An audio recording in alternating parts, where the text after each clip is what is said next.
Assalamualaikum warahmatullahi wabarakatuh. Jumpa lagi dengan saya Erni Bajo. Kali ini saya akan membuat video terkait tentang film Avatar yang saat ini sedang viral yang disutradarai oleh James Cameron. Konon, sang sutradara terinspirasi oleh pola hidup beberapa masyarakat yang tinggal di atas laut di Indonesia. Konon, masyarakat yang dimaksud adalah suku yang tinggal di atas laut, yaitu masyarakat Bajau atau masyarakat Bajo.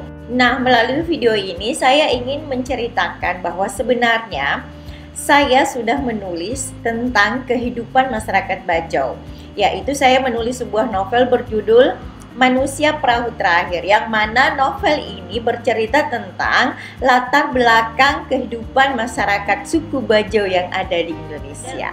Novel Manusia Perahu Terakhir ini sebenarnya adalah kisah nyata dan beberapa kisah fiktif untuk mempermanis cerita.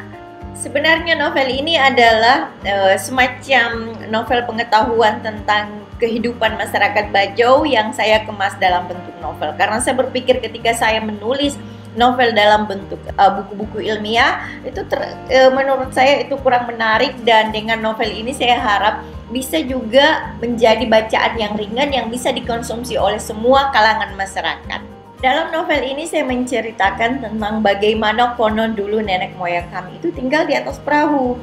Jadi orang Bajo yang kita kenal saat ini yang sudah tinggal di pulau-pulau kecil, kemudian di pinggir pantai, dan ada juga yang tinggal di atas laut, itu dulu konon nenek moyang kami itu tinggal di atas perahu. Jadi nenek moyang kami itu sejak lahir sudah tinggal di atas perahu, kemudian beranak pinak juga di atas perahu. Novel ini bercerita tentang sejarah kehidupan orang Bajau yang dulu tinggal di atas perahu di Pulau Wawoni.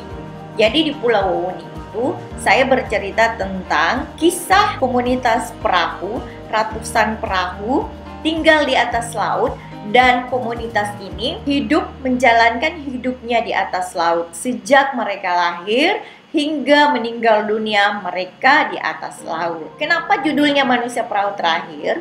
Karena dulu nenek moyang kami, sudah saya singgung sebelumnya, adalah manusia perahu dan mereka tinggal di atas perahu. Kemudian ada upaya pemerintah untuk mendaratkan manusia perahu ini. Di dalam novel ini, nah ini adalah novelnya. Di dalam novel ini saya menceritakan bagaimana orang Bajo sehingga mereka tidak tinggal lagi di atas perahu, tetapi sudah berpindah ke darat, tinggal di darat. Nah, ini juga adalah upaya pemerintah untuk merumahkan orang Bajau. Pertimbangan pemerintah pada saat itu adalah bahwa bagaimana dengan sekolah anak-anak, kan anak-anak harus sekolah. Kemudian tingginya tingkat kematian ibu dan anak pada saat melahirkan. Nah, ini juga menjadi salah satu pertimbangan pemerintah bagaimana orang Bajo ini harus tinggal di darat atau mereka bisa tinggal di pinggir-pinggir pantai. Jadi bukan untuk merumahkan mereka di darat lalu mengubah orang Bajo ini menjadi orang darat dan mereka harus bertani, tidak, tetapi orang Bajo dipindahkan supaya mereka tinggal di darat yang tidak jauh dari fasilitas pendidikan dan kesehatan misalnya, tetapi tetap menjadi seorang nelayan dan melaksanakan aktivitasnya sebagai pelaut.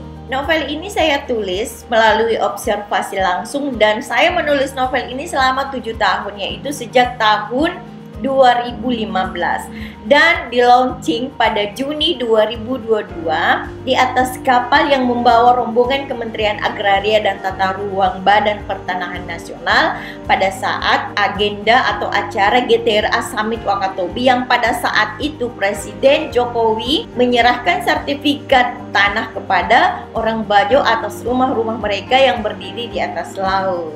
Nah, apa hubungannya film Avatar 2 dengan suku Bajau? Diungkapkan oleh sang sutradara James Cameron bahwa beliau terinspirasi oleh pola hidup masyarakat Bajau yang tinggal di atas laut.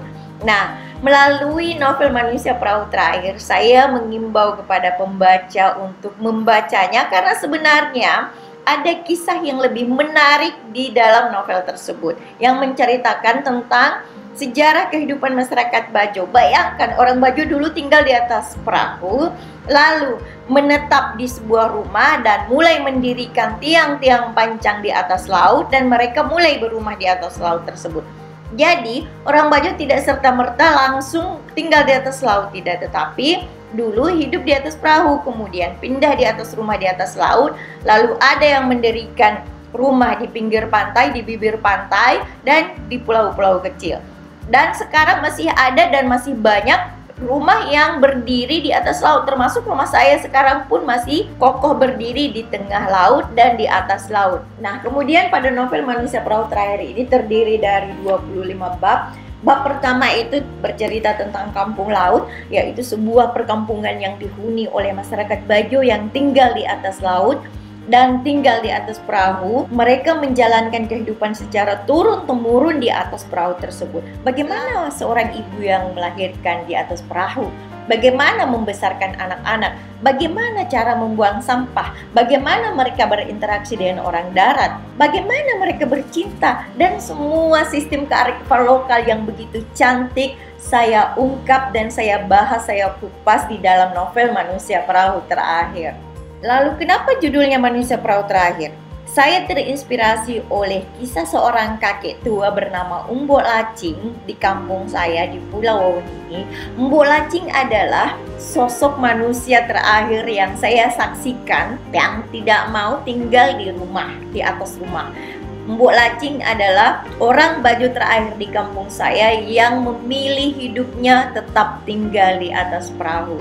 Sampai Mbok Lacing meninggal, kami tidak tahu di mana dia meninggal, kemudian di mana kuburnya, dan kisah Mbok Lacing ini bisa dapat kita jumpai di kampung-kampung Bajo pada masyarakat Bajo yang tersebar di Indonesia. Mungkin ada Mbok Lacing lain di daerah-daerah Bajo lain. Anda harus membacanya, dan semoga dengan membaca novel Manusia Perahu Terakhir Anda mengatakan bahwa novel ini tak kalah menariknya dengan film Avatar 2.